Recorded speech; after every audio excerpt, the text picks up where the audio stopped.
Hello everyone, my name is Mehul. I am a student of Bennett University currently pursuing computer science engineering.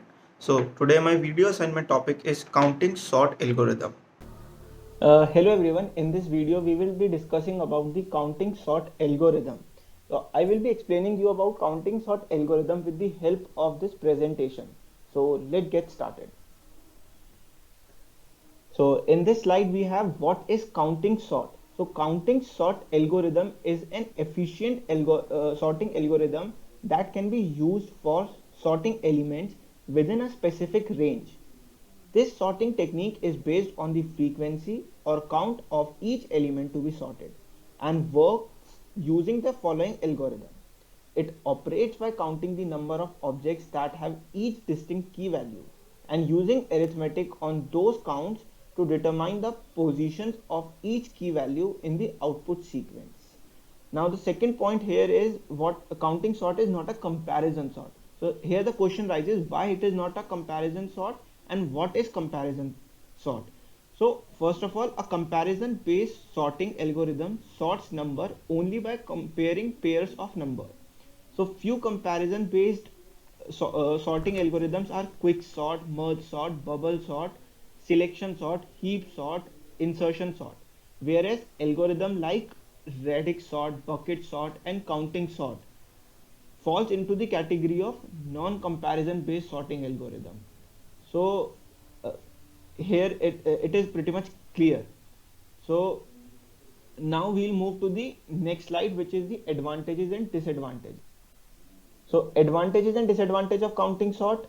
The very first advantage of counting sort is that it is really fast because its time complexity is linear, which is O of n, making it asymptotically faster than comparison based sorting algorithm like quick sort and merge sort. The other advantage is that it is considered that counting sort has a very stable algorithm. Now we'll come to the disadvantages of counting sort. The very first disadvantage of counting sort is its restricted inputs. Counting sort only works when the range of potential items in the input is known ahead of time. The second disadvantage is its spaced cost. If the range of potential value is big, then counting sort requires a lot of space, perhaps more than O of n. So in this slide we will see that how counting sort works. See, there are few steps which we have to follow in order to understand counting sort. So there are 6 steps to follow in order to sort the array using this algorithm. Our very first step is find out the maximum element from the given array. See, this is our given array and in this we have to find the maximum element. So we can see that 8 is the maximum element. So now we have find it that maximum element. Now comes to the step. In this step, what we will do that we will initialize an array of length maximum plus 1 with all elements 0. This array is used for storing the count of the elements in the array. So here we have count array. So the length of this array is 9. How? Maximum element was 8 and 8 plus 1 is 9. So in this we will store the count of the each element. Now we will come to the steps. In this what we will do is that we will store the count of each element at their respective index in count array.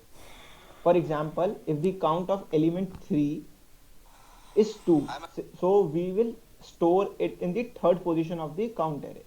If the element 5 is not present in the original array, then 0 is stored in the fifth position. So this is how it works. So count of each element is stored in this count array. So now comes to the step.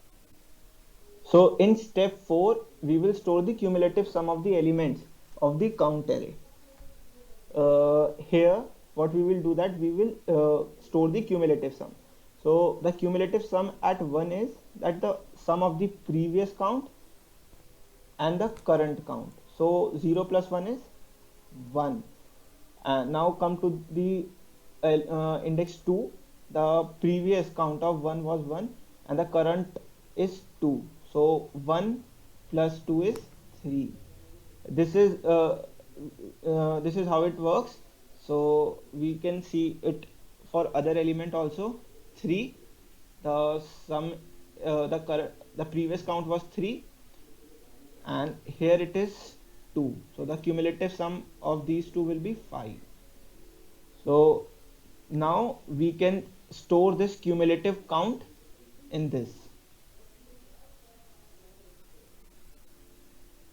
So in this we have to find the each element of the original array in the count array.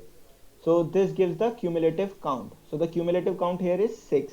Now what we will do, that we will decrement the cumulative count and place the element at index calculated as shown in the figure below here.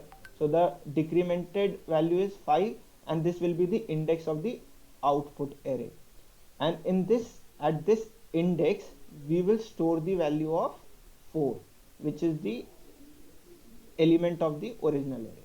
So this is how it works, and we will do the same for the other numbers, and in the end we will get the desired sorted array.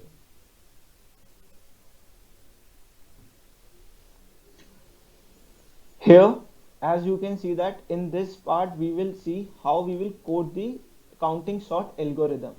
So in this code we have taken a function, count sort function, in which we have passed an integer array and an integer n.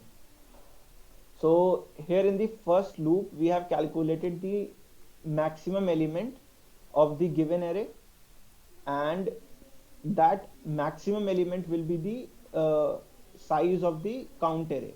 So here in this loop we have taken a count of each element in the count array.